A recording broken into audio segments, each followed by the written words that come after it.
ठीक है डॉक्टर फातिमा, जैसे चूँकि आप पब्लिक सेमिनार्स भी करती हैं, इस तरह डॉक्टर कम्युनिटी को भी एंगेज करती हैं, और हमने देखा है कि बड़ी बड़ी कॉन्फ्रेंसेज, जैसे अभी रिसेंटली आपने एक प्रोग्राम किया स्मोक के ऊपर, तो चूँकि पब्लिक डोमेन के अंदर public health as a consultant public health के हवाले से आप ये समझती हैं कि हर क्लिनिकल ट्रायल में या हर हॉस्पिटल की जो ओपीडी है वहाँ पे हर बंदे की स्क्रीनिंग होनी चाहिए? That is very important topic. इसमें ये है कि जब हमारे पब्लिक सेक्टर हॉस्पिटल्स की अगर मैं बात करूँ, आपने भी देखा है कि वहाँ पर्ची बनती है, फ्री पर्ची बन रही होती है। फ्री पर्ची बनने के बाद जब हम किसी भी ओपीडी में मौजूद डॉक्टर को चेक करवाने जाते हैं तो चेकअप के बाद हमें जो है वो लिस्ट ऑफ टेस्ट दे देते हैं कि आप सीबीसी करा लें, आप इसमें वो करवा लें, यूरिन कंप्लीट करवा लें, स्क्रीनिंग टेस्ट करवा लें। लेकिन the most important disease HIV के ऊपर किसी भी किस्म की जो है वो पब्लिक सेक्टर के लिए रिकमेंडेशन नहीं है कि आप उसको स्क्रीनिंग, नॉर्मल स्क्रीनिंग का पार्ट बनाएं। ठीक है, एचसीवी और एचबीएसएजी की मैं अगर बात करूं तो वो भी जब हम किसी प्रोसीजर की बात करते हैं, कोई माइनर या मेजर सर्जरी में जब हमने जाना होता है तो तब हमें स्क्रीनिंग के लिए कहा जाता है। अदरवाइज आप एचआईवी का तो कह लें कि नॉर्मली भी हमें डायग्नोस्टिक का पार्ट वो नहीं बनाया जाता। क्यों? क्योंकि हमारे पे इकोनॉमिकल बर्डन है, हॉस्पिटल उस तरह से इसकी किट्स को अफोर्ड नहीं कर रहे होते। लेकिन मैंने अपने, क्योंकि मेरा बेसिक जो सब्जेक्ट रहा है वो एचआईवी रहा है, मैंने एचआईवी पे काफी काम किया और ह्यूमन क्लिनिकल ट्रायल्स किए मैंने। लेकिन अनफॉर्चुनेटली जो मैंने पब्लिक सेक्टर की प्रैक्टिस देखी है, मैंने ऑलमोस्ट सारे टर्शरी केयर हॉस्पिटल्स को देखा है, वहां पे उन्होंने स्क्रीनिंग टेस्ट को मैंडेटरी नहीं किया। अदर, हाँ जी, फैसिलिटी नहीं है। हालांकि अदर स्क्रीनिंग किट्स जो है हमारे पास, डिस्पोजेबल किट्स जो होती हैं आपकी एचबीएसएजी की है, एचसीवी की है, जस्ट लाइक एचआईवी की भी उसी तरह से स्क्रीनिंग किट्स है। लेकिन हमने उसको अपने कल्चर का पार्ट नहीं बनाया हुआ।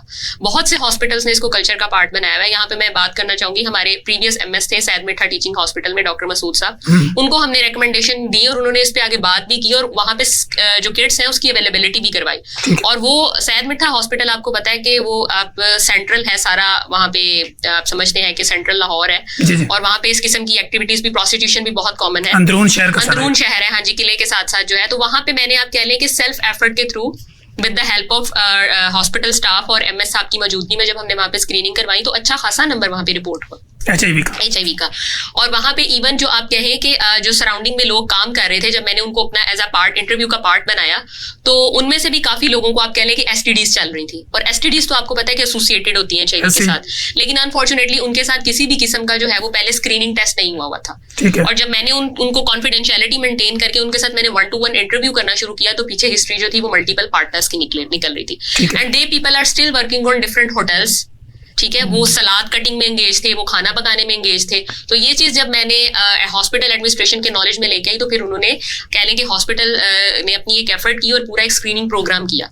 उस स्क्रीनिंग प्रोग्राम के थ्रू उन्होंने किट्स मंगवाई और फिर उस पूरे इलाके की बाकायदा स्क्रीनिंग की गई। तो मैं इस चीज में गवर्नमेंट को भी एक पॉलिसी देना चाहती हूँ बीइंग अ कंसल्टेंट कि हमारे जितने टर्शरी केयर हॉस्पिटल है, पब्लिक हॉस्पिटल्स हैं, वहां पे अदर स्क्रीनिंग टेस्ट की तरह एचआईवी की स्क्रीनिंग को भी मैंडेटरी करना चाहिए। क्योंकि अगले 10 से 20 साल जो है वो मैं एचआईवी के देख रही हूँ। क्योंकि डॉक्टर साहब आप भी इस प्रैक्टिस में माशाल्लाह आप भी जानते हैं कि एचआईवी इज वेरी कॉमन। वो अलग बात है कि अंडर रिपोर्टेड केसेस बात नहीं लोग करते या इसकी रिपोर्टिंग प्रॉपर्ली ओपन नहीं। बिल्कुल प्रेवलेंस ऑल्दो 0.1 है। National AIDS control programme, Punjab AIDS control programme बहुत काम कर रहा है, लेकिन हमारे पास कह लें कि केसेस रिपोर्ट नहीं हो पाते due to the unavailability of testing. या आप लोगों को मोटिवेट नहीं कर पाते टेस्टिंग के लिए। जी, जैसे डॉक्टर साहब आपने कोरोना के लिए पॉलिसी बनाई थी कि एचआर आपको सैलरी ही तब देगा जब आप कोरोना की वैक्सीन करवाएंगे। तो why not we make such kind of policy for HIV screening that is becoming a public health emergency in 10 to 20 years।